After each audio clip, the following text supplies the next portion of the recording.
3, 2, 1.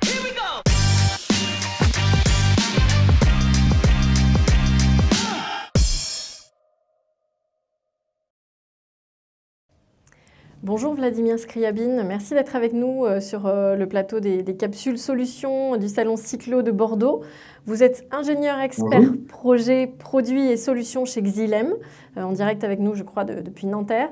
Est-ce que vous pouvez nous présenter pour commencer votre entreprise Xylem, s'il vous plaît, nous en dire plus?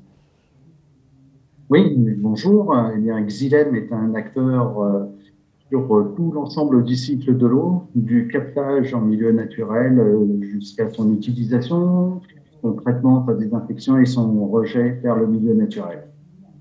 D'accord. Je crois qu'aujourd'hui, votre objectif, c'est de présenter votre équipement Blue X, qui est un équipement très novateur, on va le voir.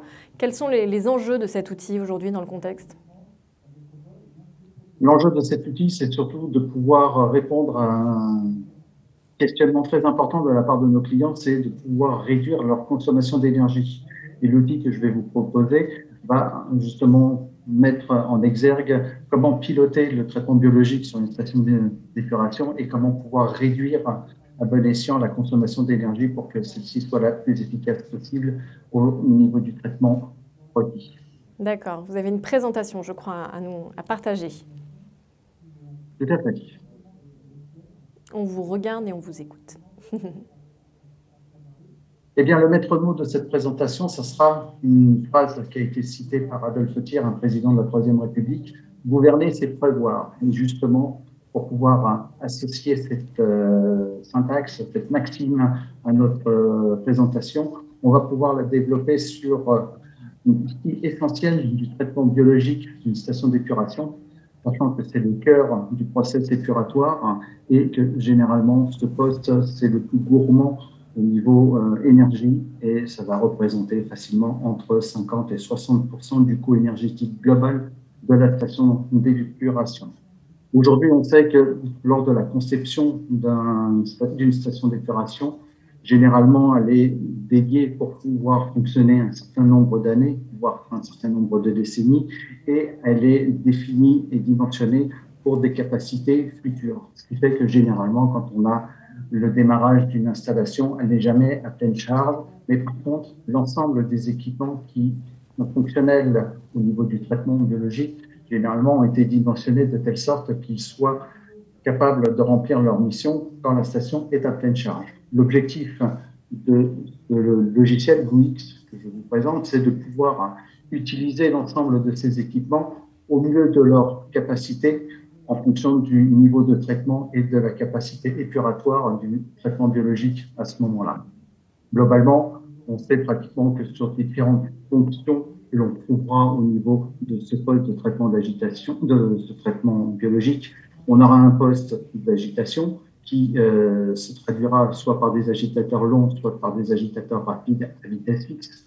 On aura la possibilité de traiter à ce moment-là à un point fixe et on aura malheureusement une dépense d'énergie qui sont supérieures par rapport aux besoins. L'objectif, c'est de pouvoir réadapter en fonction du débit arrivant dans l'ouvrage, en fonction du débit d'air qu'il y a au sein du système d'aération, à la poussée nécessaire à produire par les agitateurs qui va à ce moment-là se traduire en une réduction de la consommation d'énergie. Bien entendu, associé à l'ensemble de ce système d'agitation, on va avoir un système de diffusion d'air. Les systèmes de diffusion d'air aujourd'hui sont de plusieurs types, généralement soit des diffuseurs disques, soit des diffuseurs tubes ou des diffuseurs plaques, mais on sait pratiquement parlant que du fait que c'est une technologie dite membranaire, en fonction du débit d'air qui va passer dedans, on va avoir un certain rapport plus ou moins favorable en termes de rendement d'oxygénation. Et ce qui va aussi pouvoir être mis en exergue, c'est le fait qu'on utilisera certaines densités de diffuseurs pour, généralement, quand on l'augmente, réduire le coût d'achat de l'investissement, mais avec un facteur pénalisant sur le rendement d'oxygénation, il faudra à ce moment-là aussi pouvoir utiliser et ajuster le débit d'air à produire. On sait que suivant les formes, on a des rendements qui sont différents. Et on peut voir sur cette diapositive qu'entre un tube et un disque, on peut avoir un delta qui peut être relativement conséquent en termes de consommation d'énergie. et qui peut être un facteur important en termes d'utilisation pour le rendement d'oxygénation du système d'aération. Après, bien sûr, il va falloir fournir de l'air à l'ensemble de ces diffuseurs. Et les différentes technologies aujourd'hui existantes sur le marché font qu'on est plutôt sur du système dit volumétrique, avec une transmission qui est généralement fixe, avec une poulie courroie, et ça peut être généralement soit du monovitesse ou du bivitesse. Donc, il n'aura pas la possibilité d'ajuster précisément le débit d'air aux besoins du traitement.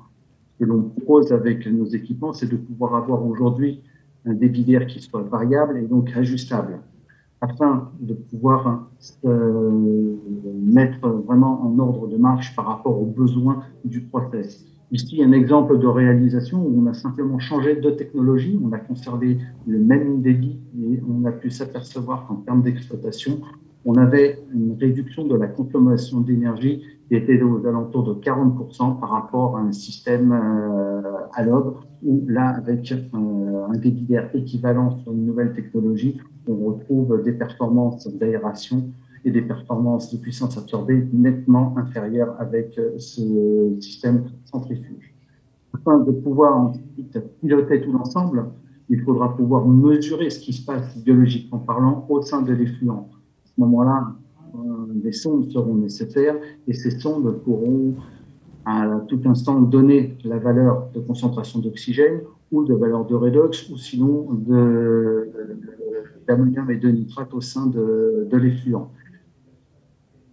Pour pouvoir globaliser l'ensemble de ces produits rentrant en fonction dans un traitement biologique, on va essayer de tirer la quintessence des performances de tout à chacun, mais de pouvoir associer le fonctionnement de l'ensemble de tous ces équipements, c'est-à-dire de l'aération, de l'agitation, des turbocompresseurs, et le tout géré par le biais des sondes nécessaires à l'utilisation du traitement. Notre produit, le BlueX, va permettre justement d'associer le fonctionnement de tout l'ensemble de ces équipements et de les piloter tout ensemble en fonction des données d'entrée. BlueX, qu'est-ce que c'est en fin de compte? C'est un collecteur de data, et c'est un collecteur de data de tous les équipements à l'instant T, c'est-à-dire qu'on est sur une phase d'enregistrement des données en temps réel. Et en fonction du nombre d'enregistrements qui seront faits, on va pouvoir, au fur et à mesure de l'exploitation du traitement biologique, avoir des scénarios qui vont pouvoir être proposés et pouvoir adapter en fonction des conditions d'entrée. L'objectif de ce logiciel, BlueX, c'est de pouvoir utiliser l'ensemble des équipements rentrant dans la chaîne de traitement biologique au niveau de ces trouvages pour que chacun des équipements soit utilisé à sa juste valeur. Donc, à ce moment-là, pouvoir avoir une consommation d'énergie qui soit la plus juste possible et non pas en excès comme on est généralement dimensionné avec des équipements à vitesse fixe, par exemple. Donc, c'est un logiciel, pour résumer, de gestion de ces outils pour optimiser leur fonctionnement, en fait. Tout à fait. D'accord. Et avec ce logiciel, aujourd'hui, on est en mesure de pouvoir obtenir des économies d'énergie qui peuvent aller de 30 à 40% par rapport au process classique que l'on utilise. Donc, c'est un point très important pour nous pour pouvoir mettre en œuvre ce produit parce qu'il apportera une gestion au plus juste de la consommation d'énergie pour chacun des éléments rentrant dans le process du traitement biologique. Vous l'avez dit aussi, je crois, tout à l'heure assez rapidement, mais la deuxième conséquence, c'est aussi une réduction des coûts de maintenance, hein, je crois.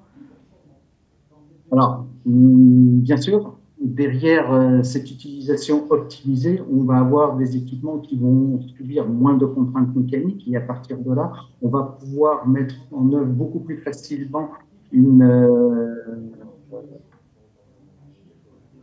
je ne trouve pas le terme, on va avoir la possibilité d'avoir une maintenance prédictive beaucoup plus facile à mettre en œuvre.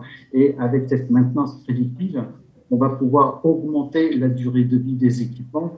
Et à ce moment-là, les équipements ne seront plus, comme je pourrais dire, des consommables, c'est-à-dire où on a besoin d'un équipement, on fait un échange standard, là, on va pouvoir l'utiliser et augmenter sa durée de vie, car on va l'utiliser au plus juste de ses capacités tout le temps pendant sa durée de vie.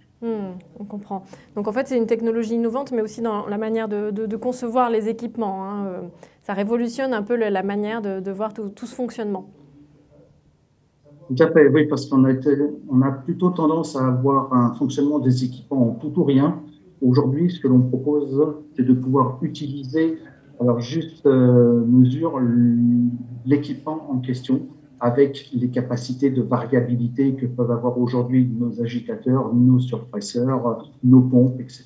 Et donc, à ce moment-là, avoir un point de fonctionnement qui soit optimal par rapport au niveau de traitement requis. Et ce logiciel de gestion BlueX permet d'associer l'ensemble de ces équipements et de pouvoir être asservi à la supervision du client pour pouvoir enregistrer l'ensemble des données et restituer l'ensemble des données pour l'utilisation des équipements.